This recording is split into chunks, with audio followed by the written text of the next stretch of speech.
Well बावलो, कैसे हो? तो एपिसोड 6 की एंडिंग कैसी लगी? देखो, मेकर्स क्या फाइनली फ्रॉम के कर्स को तोड़ने का रोड मैप देना शुरू कर दिया है हमें, क्योंकि एक तरफ बॉयड और जेड आंकुई किड्स की बोन्स तक पहुंचने के लिए टनल्स में जाने वाले हैं और दूसरी तरफ सो हमें lake of tears, pyramid, Egyptian culture और रिलीजियस रिचुअल्स जैसे क्लूज दे रहा है। क्या आंकुई किड्स की बोन का इस्तेमाल करके मॉन्स्टर को खत्म करा जा सकता है या फिर इन्हीं के थ्रू आंकुई किड्स की सोल्स को आजाद करके पूरा कर्स तोड़ना पड़ेगा?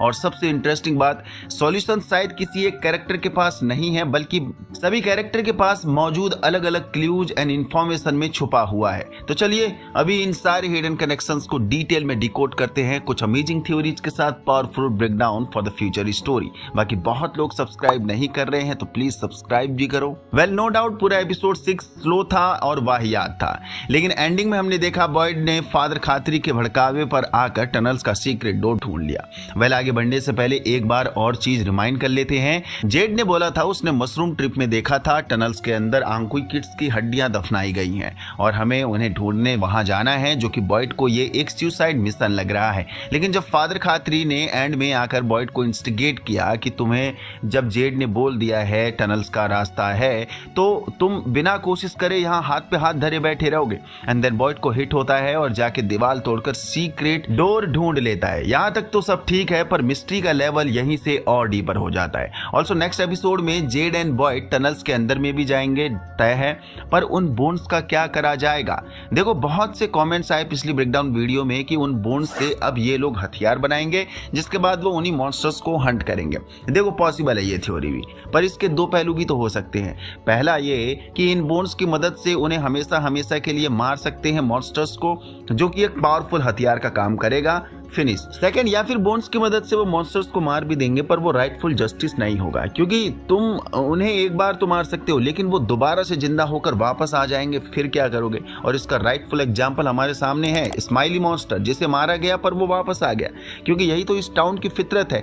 जब तक कर्स नहीं टूटेगा सभी लोग लूप में फंसे हुए हैं, चाहे ह्यूमंस हो चाहे मॉन्स्टर्स हो। या फिर सिर्फ इतने तक ही नहीं रुकना पड़ेगा। यस, इन बोन्स की मदद से मॉन्स्टर्स को मारना पहला स्टेप होगा और दूसरा स्टेप होगा बच्चों की उस सोल को आजाद भी करना, और सारी भसड़ इसी की है, क्योंकि नोबडी नोज कि आंकुई किड्स को आजाद कैसे करना है। इस कर्स। अब यहाँ जेड की बात दोबारा से याद करते हैं। जेड ने मेंशन किया था कि कुछ रिलीजन एंड कल्चर में डेड बॉडीज की बोन्स को आखिरी फेयरवेल दी जाती है, यानी अंतिम संस्कार, जो बिलीफ सिस्टम कैरी करता है कि इससे उनकी आत्मा को शांति मिलेगी, यानी आजाद हो जाएंगे, मुक्ति मिल जाएगी। जेड ने इजिप्शियन रिलीजन को मेंशन किया, ऑल्सो अदर रिलीजन को भी मेंशन किया। देखो, इजिप्शियन कल्चर में ममीज को पिरामिड के अंदर दफनाने के पीछे भी एक इंटरेस्टिंग रीजन था। एंशिएंट इजिप्शियंस का मानना था कि मौत इंसान का अंत नहीं है, बल्कि एक नई जर्नी की शुरुआत है। और कई बार ये भी श्लोक आपने सुना होगा, श्लोक या फिर फ्रेज कह सकते हैं कि अंत ही आरंभ है। Back to the plot. उनके हिसाब से इंसान की आत्मा यानी सोल मरने के बाद भी जिंदा रहती है और एक दिन अपने शरीर में वापस लौट सकती है, इजिप्शियन कल्चर के हिसाब से। इसलिए वो डेड बॉडीज को स्पेशली प्रिजर्व कर देते हैं, जिससे हम आज मम्मी के नाम से जानते हैं। उनका विश्वास था कि अगर शरीर खराब हो गया तो आत्मा को आफ्टर लाइफ में परेशानी होगी, मीन्स वो यहाँ वहाँ भटकेगी। इसलिए बॉडीज को केमिकल्स और कपड़ों की लेयर से प्रोटेक्ट करके सदियों तक सुरक्षित रखा जाता था। साथ ही खाना, सोना मीन्स कोल्ड, कपड़े और रोजमर्रा की चीजें भी कवर में रखी जाती हैं, ताकि मौत के बाद की दुनिया में उनका इस्तेमाल किया जा सके उन्हीं सोल के द्वारा। पिरामिड या टोम्ब असल में उनके लिए एक इटर्नल हाउस था, जहां से उनकी आत्मा अमर जीवन की यात्रा शुरू कर देती है। ये था इजिप्शियन रिलीजन। और आप नोटिस करोगे तो अगले ही सीन में अकोस्टा, जो बेसमेंट पर रिसर्च कर रही है, उसको एक ओल्ड कैमरा मिलता है, जिसमें पहली पिक्चर एक लेक की दिखाई जाती है जो पहाड़ों से घिरी हुई है, और दूसरी पिक्चर पिरामिड की दिखाई जाती है। तो पिरामिड और इजिप्शियन कल्चर वाली बात यहाँ लॉजिकली फिट बैठ जाती है, ये कोइंसिडेंस नहीं है। बाकी लेक वाले पॉइंट को आगे और एक्सप्लेन करूंगा। उससे पहले जेड ने अदर रिलीजन भी बोला था।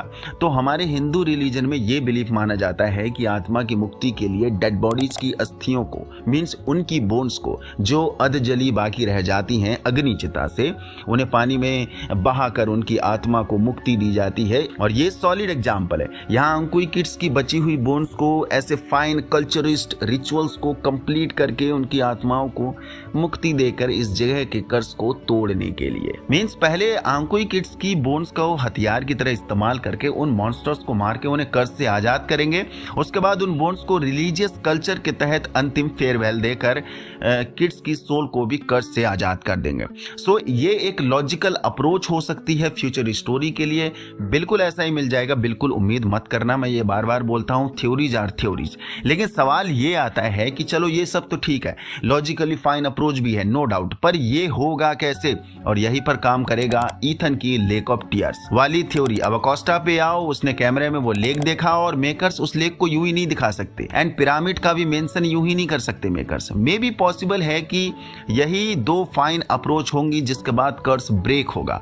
अब पिरामिड तो मुश्किल है क्योंकि कभी भी मैंने टाउन में पिरामिड तो नहीं देखा और इससे मिलता जुलता अगर है भी तो वो मुझे अभी हिट नहीं हो रहा है, आगे हिट होगा तो उस पर ही बात करेंगे। पर हमारे सामने लेक अभी मौजूद है जो ओल्ड सेटलमेंट के पास है और देखा जाए तो ओल्ड सेटलमेंट से ही तो ये सब कुछ शुरू हुआ था। टेबिथा की अपब्रिंगिंग यही हुई थी और टेबिथा को 3 बिग रेड स्टोन भी यही दिखे थे जो एक रिचुअल का पार्ट मान रहे हैं। हम पिछले सीजन 3 में भी ये थ्योरी बना चुके हैं। Now back to the plot. Maybe makers थोड़ा हिंदू रिलीजन की तरफ लीन करते नजर आ रहे हैं क्योंकि इसी एपिसोड में फातिमा ने हिंदू रिलीजन के superior protector god Vishnu and lord Krishna को भी मेंशन किया था, जिसका ब्रेकडाउन हमने पिछली वीडियो में किया था कि कैसे गॉड विष्णु हर बार नेचर बैलेंस रखने के लिए नए नए अवतार में आकर पाप को खत्म करते हैं और फातिमा इसे अपने गोलम से कंपेयर कर रही थी। एक होप का सिंबल एज प्रोटेक्टर जो यहाँ के लोगों में सेल्फ बिलीफ फीड करना चाहता है एक कॉन्फिडेंस के लिए। सो अकोस्टा को जो लेक दिखी है वो भी उस मोमेंट पर जब जेड एंड बॉय टनल्स के अंदर जाने का रास्ता ढूंढ रहे थे, उधरी की तरफ आ रहे थे, वो भी चिल्ड्रंस की बोन तक पहुंचने के लिए। तो ये सब कोइंसिडेंस नहीं है, ये प्लेस इनकी इनडायरेक्टली मदद कर रही है छोटी छोटी हिंट से, छोटे छोटे क्लूज से कि उन बोन्स को अंतिम विदाई पानी में बहाकर इस कर्स को तोड़ सकते हैं या फिर पिरामिड वाला मान रहे हैं तो वो चीज भी। तभी तो जिम आकर ईथन से सिर्फ यही बोलता है कि लेक ऑफ टीयर्स को ढूंढो, वही सॉल्यूशन है। और अब क्यों लग रहा है कि लेक ऑफ टीयर्स का मतलब होगा किड्स की बोन्स को ले जाकर उसमें विसर्जित कर देना। मतलब इसके पीछे की अगर कहानी को डीकोड करें, लेक ऑफ टीयर्स की हिडन कोड को अगर डीकोड करें तो मे बी यही हो सकता है। देखा जाए तो शो अब हमें छोटे मोटे हिंट्स देने लगा है, लेकिन प्रॉब्लम अभी सबसे बड़ी ये चल रही है कि टाउन के लोगों में वो यूनिटी नहीं देखने को मिल रही है। लोगों को एक दूसरे पर ट्रस्ट नहीं है और सभी के पास कुछ ना कुछ छोटी मोटी इंफॉर्मेशन हैं। लाइक अकोस्टा को लेक और पिरामिड दिखे हैं, ये इंफॉर्मेशन जेड के लिए बहुत हेल्पफुल हो सकती है अगर अकोस्टा उसे बता दे तब, क्योंकि वो फिर इस इंफॉर्मेशन को लेक ऑफ टीयर्स से भी कनेक्ट कर देगा क्योंकि ईथन ने जेड को बता रखा है लेक ऑफ टीयर्स के बारे में। ऑल्सो उसे मालूम है बोन्स को रिलीजियस कल्चर्स के थ्रू अंतिम संस्कार देना पड़ेगा, पर अकोस्टा यहाँ भरोसा नहीं करती है। वो सभी को फालतू की बात करने वाला बंदा समझती है, जो हमें यहाँ एपिसोड में भी देखने को मिला।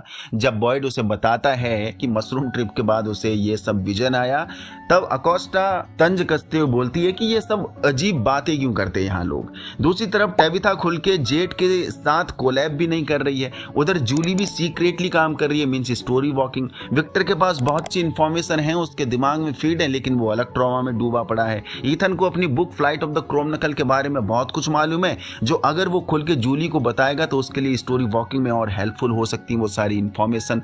तो ये सब लोग जब एक साथ आकर सारी इंफॉर्मेशन गैदर करके एक जगह रखेंगे, उसके बाद जिसका जो रोल होगा उसका रोल प्ले करते रहने देंगे, उसके तहत काम करेंगे, तब जाके आसानी से सॉल्यूशन तक पहुंच सकते हैं मे बी।